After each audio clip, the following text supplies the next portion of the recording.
కేరళ రాజకీయాల్లో ఈడీ రైస్తో భారీ ప్రకంపనలు సృష్టించింది. Cochin minerals and retail limited అవినీతి కేసులో ఎన్ఫోర్స్మెంట్ డైరెక్టరేట్ అధికారులు కేరళ వ్యాప్తంగా ఏకకాలంలో సోదాలు నిర్వహించారు.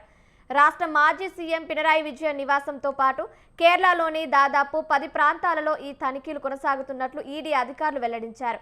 గత కొంతకాలంగా కేరళ రాజకీయాలను కుదిపేస్తున్న సీఎంఆర్ఎల్ ఆర్థిక అక్రమాల వ్యవహారంలో ఈ సోదాలు ప్రాధాన్యత సంతరించుకున్నాయి.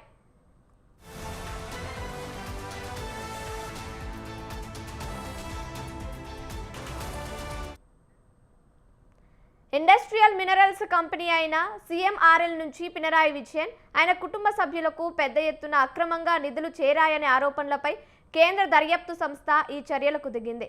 బుధవారం ఉదయం నుంచే ఈడీ ప్రత్యేక బృందాలు కేరళలోని పలు కీలక ప్రాంతాల్లోని ప్రముఖుల ఇళ్లకు చేరుకొని రికార్డులను క్షుణ్ణంగా పరిశీలిస్తున్నాయి.